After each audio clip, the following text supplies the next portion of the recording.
Thank you for spending part of your night here. Your support keeps these stories alive. Now turn down the lights and let us begin. The town that called me in my grandmother's voice. My grandmother's voicemail arrived on a Tuesday at 1:32 in the morning. 4 nights later, I was sitting in her dark kitchen while something outside used my voice to ask her to let me in. At the time, I didn't know anything was wrong. I had just finished a late shift in Pittsburgh and was walking home when my phone buzzed. Grandma Evelyn almost never sent voice messages. She lived outside a forgotten West Virginia town called Moss Hollow, where cell service appeared near the highway only if you held your phone above your head and stood perfectly still. But the message carried that night's date, and the little blue notification dot was sitting beside her name. She spoke softly, as if she was afraid of waking someone in the next room. "Ethan, honey, come stay with me for a few days. The roof is leaking again and I can't handle it alone. Don't tell your mother yet, she'll worry and try to stop you. Do you remember the blue mug with the broken handle? I kept it for you. Take the last bus on Friday. I'll be waiting at the window." At the end of the recording, a hinge squealed. Then came 3 quiet knocks. Grandma stopped speaking in the middle of a breath. Wind hissed through the phone for several seconds, and somewhere far behind her, a voice said my name. I played the message twice. On the second listen, the voice was so faint that I convinced myself it was only interference. I hadn't seen Grandma in almost 6 years. After college, I stayed in Pittsburgh, found a job, changed apartments, and promised every summer that I would visit the next one. My mother hated how rarely I called. The week before the voicemail, we'd had an argument about it, and I muted the family group chat. So Grandma's request to keep the trip secret felt almost convenient. I would repair the roof, take a few pictures, and surprise Mom with proof that I was still a decent son and grandson. The chipped blue mug convinced me the message was real. When I was a kid, Grandma let only me drink from it. I broke the handle the summer I climbed onto the old stone well behind her house and saw my reflection moving after I had stopped. Grandma snatched the mug away, slammed the iron cover over the well, and made me say my full name 3 times. Then she held my face between her hands and told me, "If something down there answers, don't believe it. An echo doesn't know your name until you give it one." I thought it was one of her Appalachian ghost stories. She had dozens of rules like that. Never whistle near deep water. Never answer when an empty field calls from behind you. Never count the old school bell after sunset. We laughed at the rules during the day, but every night Grandma checked the locks and poured a thin line of salt across the doors. As I got older, the memories blurred. I could no longer tell which things had happened and which ones I had invented because I was a nervous child. But the blue mug was real. None of my friends knew about it. My sister Maddie had been born later and had never visited Moss Hollow. I texted Grandma that I would come on Friday. The message remained unread for hours. By morning, the status changed, but she never answered. On Friday, I boarded the last county bus heading south. The highway passed subdivisions, truck stops, and long stretches of wet forest. By sunset, every other passenger had gotten off. Only the driver and I remained. He was an older man in a faded Cincinnati Reds cap who kept checking me in the mirror. When I asked him to stop near the closed road to Moss Hollow, his hands tightened around the wheel. "Nobody lives up there," he said. I explained that I was visiting Evelyn Carter in the white house near the old well. The driver looked at me again. "I remember the house, but they took Mrs. Carter away a while back." I asked where they had taken her. He turned his eyes to the road and said nothing else. A light rain began tapping against the roof. The driver let me out before the stop shone on my phone. He refused to open the luggage compartment until I had walked several steps away from the bus. Before closing the door, he leaned toward me. "If that road brings you back to this same spot," he said, "don't go in a second time. Sit beside the highway and wait for daylight." The bus pulled away. leaving diesel fumes and two red taillights that quickly disappeared in the rain. Moss Hollow was 3 miles from the highway. I remembered the route from childhood, a stand of birch trees, an empty pasture, a wooden bridge over a creek, then the first houses. But the woods seemed longer now. Wet branches moved overhead. Several times I heard footsteps on the shoulder behind me. Whenever I stopped, the steps stopped too. I shined my phone light across the mud and found only my own tracks. The old bridge had collapsed. 2 thick boards had been laid across black water in its place. I crossed without looking down. Something splashed beneath me, although the creek was almost still. On the far bank, my phone lost its signal. The map froze, but the roofs of Moss Hollow were already visible through the trees. As a child, I had thought the town was enormous. There had been a general store, bicycles outside the school, dogs barking behind every fence. Now weeds filled the main street. Windows were boarded over. Gates had fallen from their hinges. Power lines sagged without a single light beneath them. Only Grandma's chimney was smoking. She was really waiting at the window. I saw her pale face behind the curtain and waved. She stepped away at once. A few seconds later, the front door opened. The entryway was dark, so at first I could make out only her flowered scarf and an old brown sweater. She seemed smaller than I remembered. I moved to hug her, but she backed away and said I was soaked. "Take off those muddy shoes, Ethan. Don't bring the road into the house." Her voice sounded exactly like the voicemail. That settled my nerves. The house smelled of wood smoke, dried apples, and damp boards. A kerosene lamp burned in the kitchen, even though an electrical outlet on the wall held a glowing night light. On the table sat chicken stew, cornbread, and the chipped blue mug. Grandma filled it with tea but didn't sit down. She kept straightening curtains, checking the deadbolt and glancing toward the yard. I asked about the roof. She said we would deal with it in the morning. Then her expression hardened. Before dark, she said, I had to remember 3 rules. First, never open a curtain after sunset, even if someone outside called in a familiar voice. Second, if someone knocked 3 times, I must not answer. If they knocked 4 times, I could ask who was there, but I still couldn't open the door.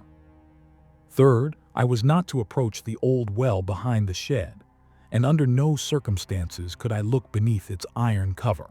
I laughed and asked if thieves had moved into the abandoned houses. Grandma didn't smile. Thieves take what you own. These things take what you came here carrying. I blamed the warning on age and isolation. To change the subject, I asked why everyone had left. Grandma said the young people moved away, the old people died, and the rest learned not to come back. Then she washed my empty bowl in a bucket of water so dark I could barely see the bottom. A clock ticked on the wall. Its hands showed 3:17. 10 minutes later, I noticed they had not moved, although the ticking continued. I slept in the room that had belonged to my grandfather. The mattress squeaked whenever I breathed. Wind pressed against the siding and rain tapped on the roof. I lay awake thinking about the driver, the empty houses, and Grandma's rules. Then I heard slow, shuffling steps cross the kitchen. Grandma walked to the front door and stopped. 3 knocks sounded from the front door. They weren't loud, but each one was so clear that it seemed to strike the wall beside my head. Grandma didn't move. I could hear her breathing in the hallway. After a full minute, an older woman called from the porch. "Evelyn, open up. I brought the salt you wanted." Her voice sounded tired and completely ordinary. "Evelyn, my feet are soaked. Let me in for a minute." 3 more knocks. Then something slowly dragged its fingernails down the outside of the door. I sat up. When I was young, Grandma's neighbor Mrs. Dalton was always borrowing salt. I was about to ask if it was her when Grandma appeared in the bedroom doorway and pressed one finger to her lips. The lantern light rose from below her face. For an instant, her skin looked too smooth, without the familiar creases around her eyes. Outside, Mrs. Dalton spoke again in my voice. "Grandma, it's me. I made it." The sentence repeated twice, word for word, with exactly the same rhythm. Then a quiet laugh came from beneath the window.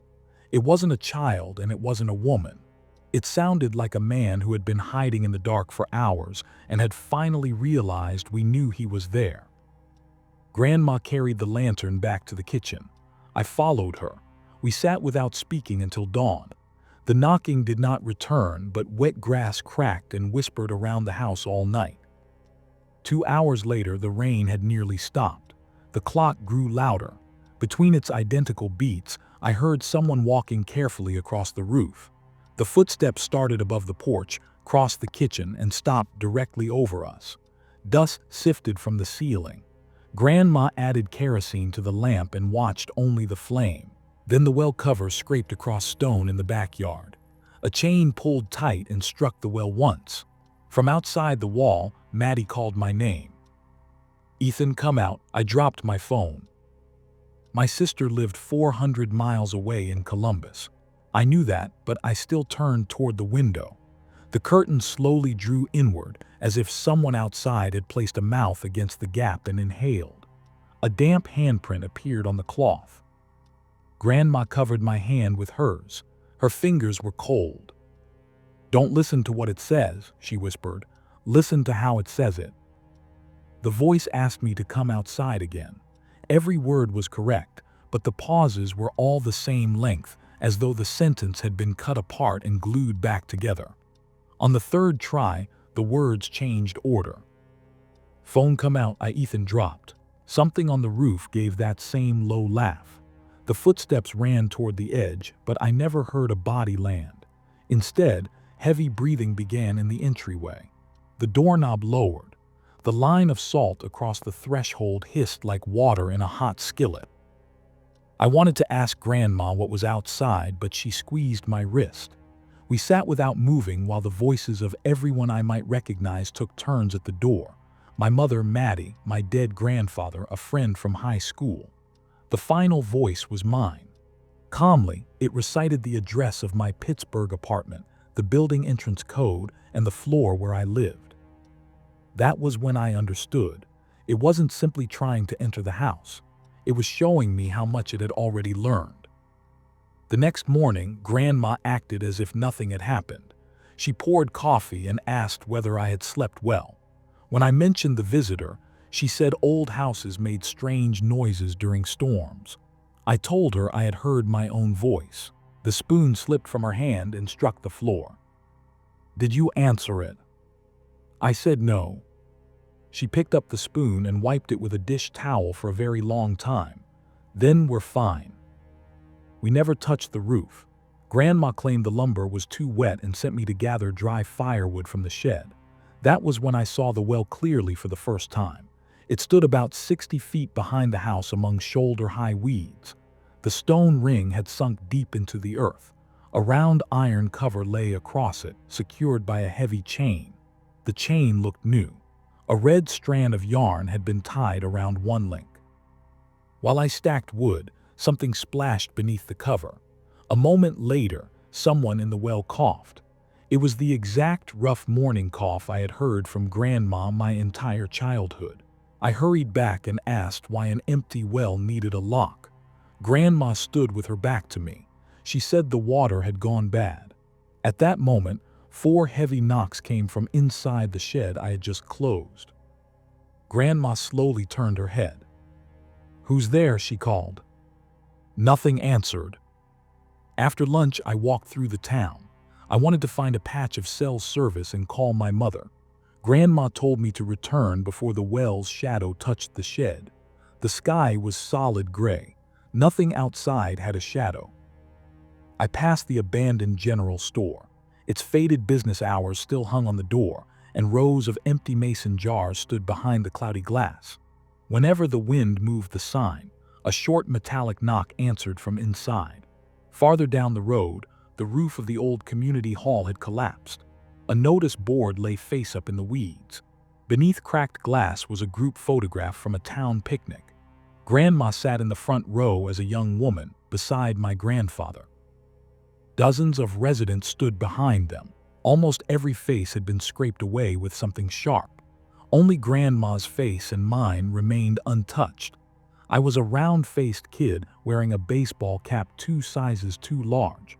I had no memory of posing for that photograph. A fresh note had been pinned beneath it. Etienne came back. Maddie is next. The paper was still dry. I tore it down and shoved it into my pocket. Several steps later, I checked it again. The sheet had become an old county bus receipt, faded almost white. 3 dark marks stained the back, as if someone had touched it with wet fingertips. Near the schoolhouse, I heard a bell.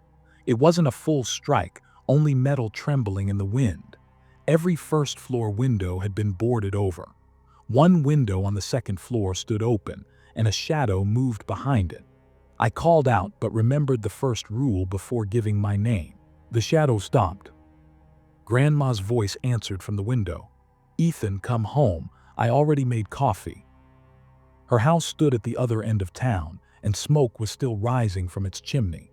I walked faster. Only when I reached the cemetery fence did I realize the shadow was following me, moving from the school window to one empty house after another. The cemetery lay behind the school. Most wooden markers had rotted, but several newer graves were maintained. Fresh pine branches covered one of them. I moved closer and saw Grandma's photograph beneath the name Evelyn Rose Carter. The date of death was 12 days before her voicemail. I read it until the numbers blurred. Then I took a picture and ran. Halfway down the street, my phone caught 1 bar of service. Notifications flooded in from the family chat I had muted. I saw fragments as they scrolled past. Hospital, funeral Saturday. Where is Etienne? Why, he answer. Before I could open anything, the signal vanished. The screen went black. When it came back, the family chat was empty. The photograph of the grave was gone too. I headed for the highway instead of the house. I thought I could reach it before dark. I crossed the broken bridge, passed the pasture, and entered the birch woods. 40 minutes later, the trees opened. Moss Hollow stood in front of me again. I had entered from the opposite end of town, even though I had walked in a straight line. Gray evening settled over the road. A lamp glowed in Grandma's window. Her silhouette stood perfectly still behind the curtain. I tried a second time. I chose another trail and used the compass on my phone. The needle spun, so I kept the fading light on my right and refused to turn. Half an hour later, I heard a clock ticking in the grass. Then the well rose ahead of me, followed by Grandma's house. My duffel bag lay on the porch. I had left it in the bedroom. Grandma opened the door before I reached the steps. "Go somewhere interesting." I asked her who was buried behind the school. She looked past me toward the road. People put all kinds of things on old stones. "It has your picture." "Then it must be a woman who looks like me." She spoke calmly, but her lips moved a fraction of a second after the words. The voice seemed to come from somewhere deep inside the house while the face copied it. I backed away. She caught my wrist. Her fingers were wet and cold, and the sleeve of her sweater smelled like water in a flooded basement. "There isn't much daylight left," she said. "If you want to live until morning, come inside." I went in. The road would not release me, and spending another night outside felt worse. I locked the door and noticed a thin white groove worn into the frame, as if someone had rubbed salt into the wood for decades. The line was broken in one place, exactly where Grandma rested her hand. During dinner, she asked questions that sounded casual but weren't. Where did I work? What was my supervisor's name? Who did I speak to every day? What phrase did I use when I answered Maddie's calls? I kept my answers short and deliberately lied several times. Grandma listened with her head tilted. She never touched her food. Then she asked me to repeat, "Grandma, it's me. I made it." I asked why. "My hearing isn't what it used to be." That was when I realized I had spent 2 days with her and never once seen her blink. I went to the bedroom and wedged a chair beneath the knob. While searching the closet for something I could use as a weapon, I noticed that the back panel was loose. A narrow compartment had been cut behind it. Inside were 3 notebooks, an old cassette recorder, and an envelope with my name on it. The handwriting belonged to Grandma. The envelope was dated 1 month before her death. The letter contained only a few lines. Ethan, if you are reading this in Moss Hollow, it means the echo learned how to call you in my voice. I will never ask you to come here alone. The woman in this house is not me. Do not argue with her and do not give her any names. Find the cassette with the red mark. Listen to the end. Then get to the old school. My hands shook as I found the cassette and pushed it into the recorder. The tape turned with a soft hiss. For several seconds, there was only breathing. Then the real Grandma spoke. Her voice was weak and carried the familiar rasp missing from the woman in the kitchen. She said Moss Hollow had been built over a web of coal tunnels. In 1949, an explosion trapped 32 miners behind a collapse near the North Shaft. For 3 days, their families heard them through a ventilation pipe beside the old pump well. The men called their wives and children by name. They begged the rescue crews to keep digging. They promised they were still alive. When the crews finally opened the tunnel, it was empty.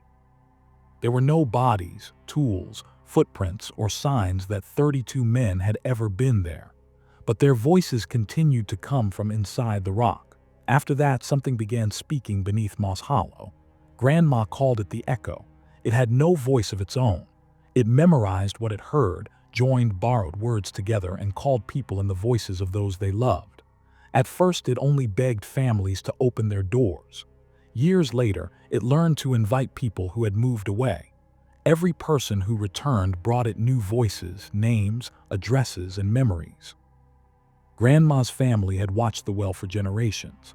The chain, the salt, and the old school fire bell could not destroy the echo, but they interfered with its ability to assemble human speech. After Grandpa died, Grandma remained alone. When she became sick, she left for the county hospital and never returned. Before going, she locked the house, hid the recording, and made the bus driver promise never to bring anyone up the old road. On the tape, Grandma coughed and continued. Remember this, Ethan. It doesn't call you because it wants your body. It wants a voice somebody else will trust. If you have spoken to it for long, destroy your phone. Do not let a recording leave the town. On the 2nd floor of the school is the old fire bell. Strike it and keep striking while you walk toward the highway. While the metal is ringing, the echo can repeat only that sound. It cannot build words. The tape began to snag. Plastic clicked inside the recorder. Then a different voice, smooth and level, spoke through the speaker. Thank you, Evelyn. Now I know everything. The recorder stopped. The floorboard creaked outside the bedroom.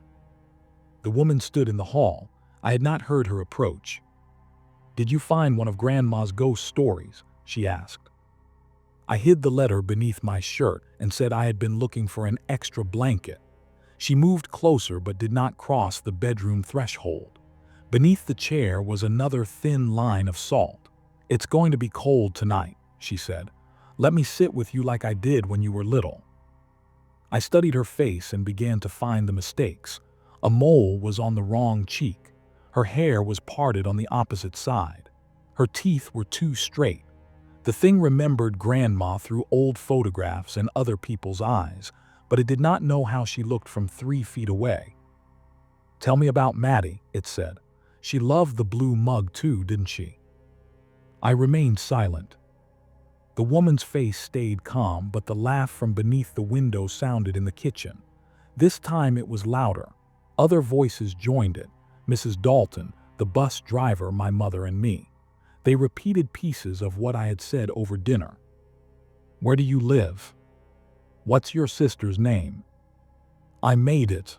The woman turned toward the kitchen as though listening to a choir. Then she used my mother's voice. Ethan, open the door, I'm scared. Thunder struck outside. The lamp went dark. Every clock in the house began ticking at once. 3:17. The chair beneath the knob slid slowly across the floor. It did not move toward me. Something in the hall was pulling it outward. I threw open the window.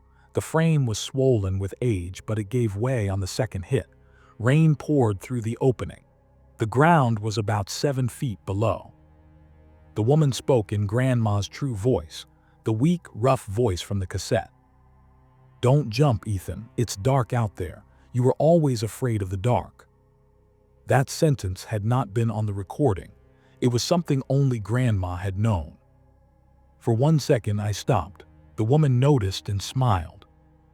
Then I understood. The echo did not store only recent conversations. It had listened to my family for decades. Maybe some part of Grandma did remain inside it. Her words, her fears, all the small things she had said beside that well. But remembering her did not make the thing my grandmother. I threw my bag through the window, climbed onto the sill and jumped. I landed in the mud. Pain shot through my ankle, but I ran toward the school. Behind me, the front door opened. Nobody shouted. Instead, windows began opening all across Moss Hollow. A figure stood in every dark frame. My grandfather called from the first house. He had died when I was 9. Maddie cried from the second. From the third, my own voice calmly explained that the school was in the opposite direction. The voices did not compete. They spoke one at a time, passing me from house to house. I ignored the words and counted my steps. My phone activated its voice recorder by itself. A red line moved across the screen, capturing my breathing and the slap of my shoes in the mud. I tried to shut it off, but the screen would not respond. I dropped the phone in the road and brought my heel down until the glass broke and the display went black. The ruined speaker still whispered, "Recording saved." The chain at the well began to thrash. The iron cover rose several inches. Cold water and wet earth rolled out through the gap. I could see no bottom. Dozens of voices whispered my name below. I ran past it. The chain snapped. The cover fell into the weeds, and something under the ground drew a breath so deep that the stones around the well trembled. The school stood at the edge of town. The front doors were locked, but one first-floor window had been broken. I climbed through, cut my palm on the glass, and ran down a hallway filled with dust. Faded class pictures covered the walls. Every face had been crossed out. Beneath them, only the names remained. The stairs to the second floor groaned under my weight. Footsteps followed below, repeating my rhythm with a slight delay. I took a step. The hallway took the same step. I ran. It ran. The school bell hung in the old assembly room.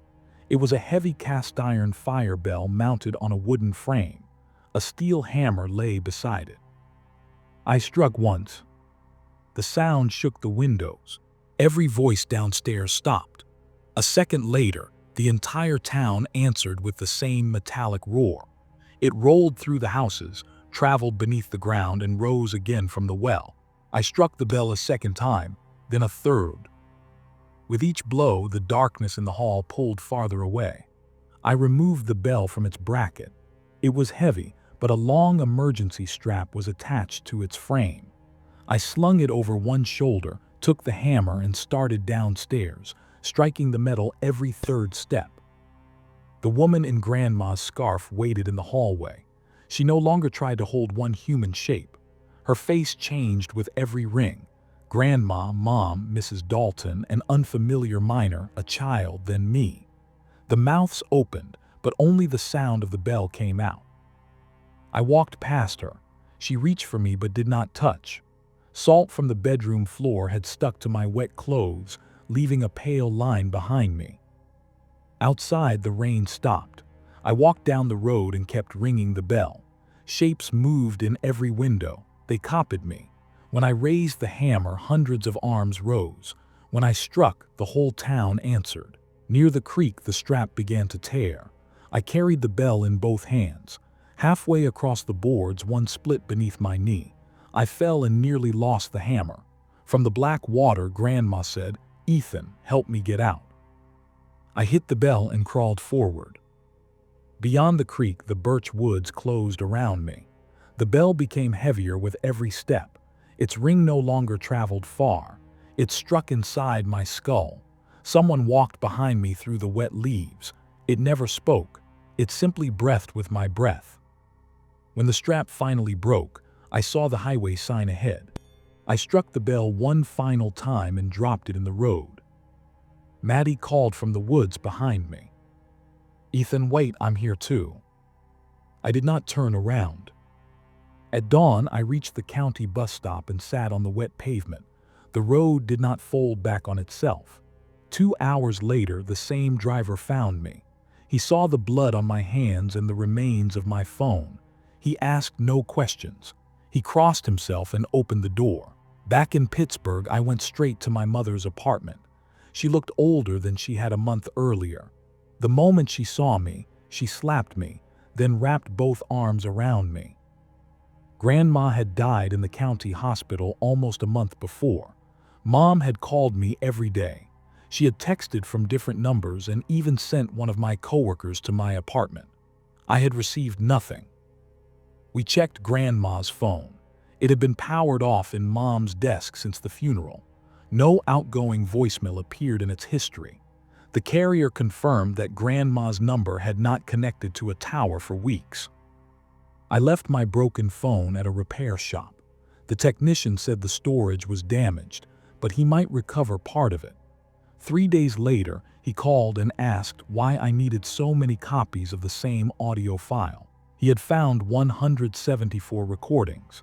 Every file contained my voice saying words I had never spoken. "Mom, come get me." "Maddie, I found Grandma's house. It's safe here. Don't tell anyone." Some files had been created before my trip. Others carried timestamps from the hours after I destroyed the phone in Moss Hollow. I made the technician erase everything. He gave me the memory card separately, and I burned it in a metal trash can behind my building. Weeks passed without another message. I started to believe the recording had never escaped the town. Then on a Sunday morning, Maddie texted me. "Thanks for finally inviting me. I'm already on the bus. Did Grandma really keep the blue mug?" I called immediately. Maddie answered on the third try. An engine hummed behind her and loose windows rattled around the cabin. Cheerfully, she said she had received my voicemail during the night. I had asked her to meet me in Moss Hollow and keep it secret because I wanted to surprise Mom. I screamed at her to get off at the next stop. Maddie went quiet. "But you're meeting me," she said. 3 soft knocks sounded somewhere behind her. The call ended. I raced to the station, but her bus had already left its route. A dispatcher said the driver had turned onto the old county road, even though the entrance to Moss Hollow had been closed for years. I followed until my navigation lost signal. At the place where the turn should have been, a solid wall of birch trees lined the highway. There was no road and no sign. I got out and called Maddie's name. The forest remained silent. Then, far between the trees, the school bell rang. Once, twice. On the third strike, my own voice answered from the dark. "Don't worry, I found her.